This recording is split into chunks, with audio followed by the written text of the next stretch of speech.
everybody, it's Brian with 402 Overland. I'm really tired and my back hurts really bad because I slept in the bed of my truck last night. Well, to be honest, that's not the reason my back hurts. It's part of why it hurts. First night of this trip, I stopped in North Platte, Nebraska, and I stayed in a hotel that I don't think the bed has been replaced since the hotel was built in probably like the mid-70s. And I have back problems, and that really did not help things. So the major issue is that started the problem, and then the rest of the drive into Colorado, the suspension on the Tundra is a little worn, so it was kind of like being beaten in the lower back with a baseball bat while riding a horse. So I also have equilibrium issues too. I am in Arapahoe National Forest. Sorry, I know that's not the most in focus, but still learning the camera, so I don't have it figured out to where it'll automatically adjust everything. This canyon is along the Pingree River. It's spelled P-I-N-G-R-E, so I assume that's Pingree. This is kind of just northwest of Fort Collins. When you leave Fort Collins, it takes about hour and a half to get out here, but it's not that far. It's just that the road's really slow and windy, so the speed limit's like 35 the whole way out here. But it's much like the drive into Estes Park, where it's one of these canyons that's right next to a river. It's just absolutely beautiful out here.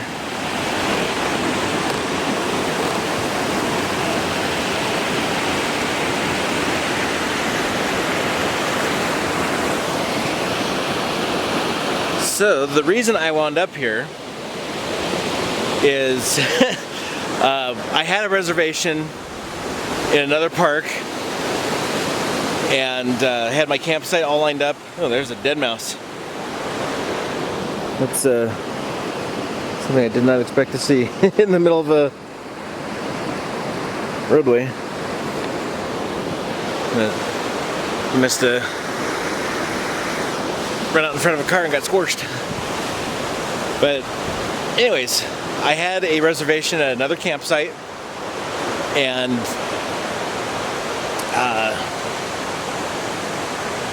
I got there about 3:30-ish, I want to say. I'm gonna come over here where it's a little bit quieter.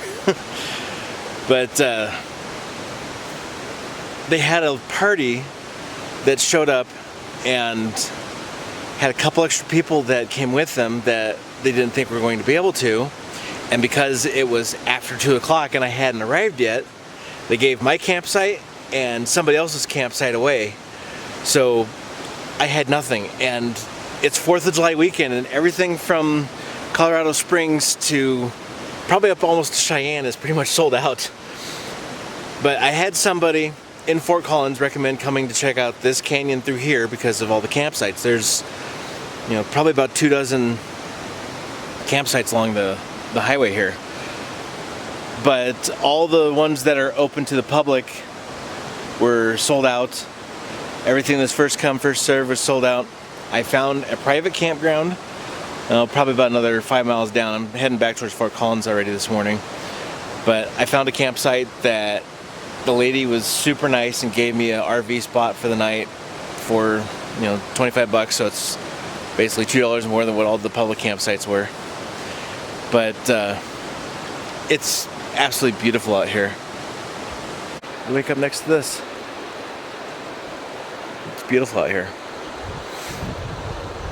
But the other issue that I had is that most of the camping gear that Sarah and I have has gone missing. We had it in storage in our garage after we came back from our last camping trip, and the bag that was in and a bunch of my power tools have gone missing. So I think that somebody broke into my garage and stole all that stuff.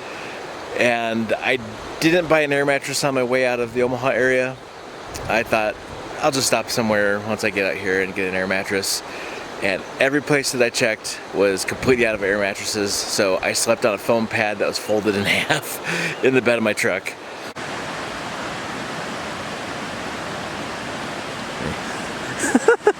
Gotta keep backing up so I can get the... Yeah, I'll get in there. There, go ahead. Do it like that, you can all do it. There's your vault toilet that you find in all these parks. Which, actually, those are surprisingly nice. They're very clean inside. It was emptied out fairly recently, I'm assuming. But there's a lot of flies waiting for you to get done doing what you're doing so they can have a turn to, you know, do whatever flies do on, you know, the bathroom. But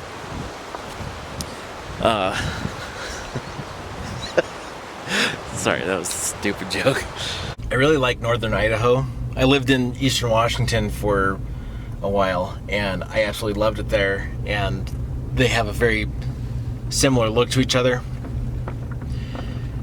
And that kind of northern, I guess it'd be qualified as a rainforest. I love that area up there. Continue for half a mile. Thanks, navigation. But that's the big thing, is that, you know, we have our reasons for being where we are right now, and, you know, that'll change someday, but until then, you know, it's not that long of a drive.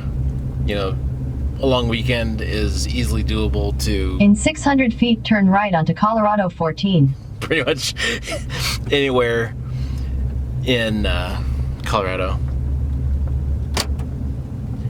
And this is off of Colorado State Turn Highway. right onto Colorado 14. 14. In case you're wondering, in case my navigation didn't make it clear enough. Yeah, this is exactly why I came out here. I have a place in my heart for the mountains.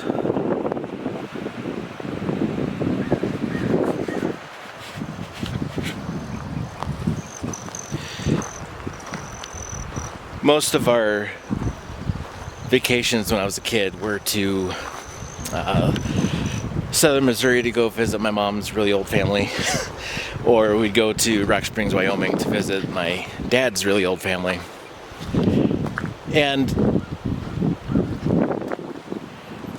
you know, family's family.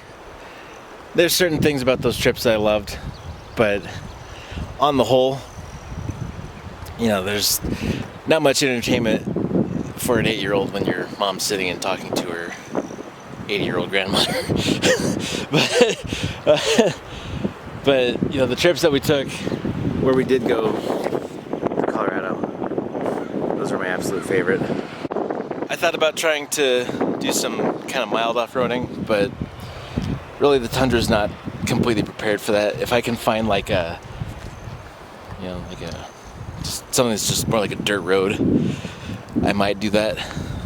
But you know, I don't have the skid plates installed yet, and I don't have any rocker protection or anything like that. But you know, on the whole though, I mean, there's a lot to see out here without having to do anything extreme.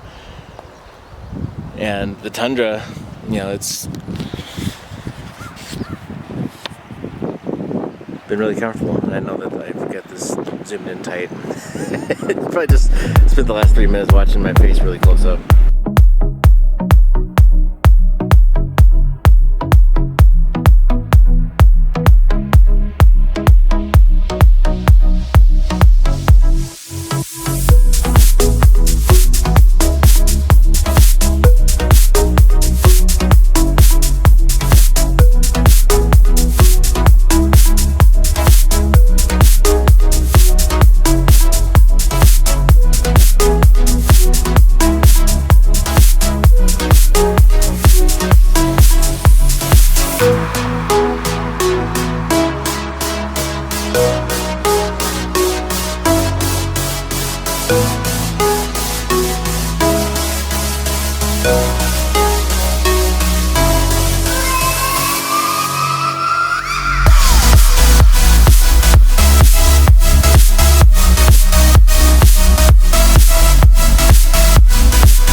Thanks for watching our awesome video.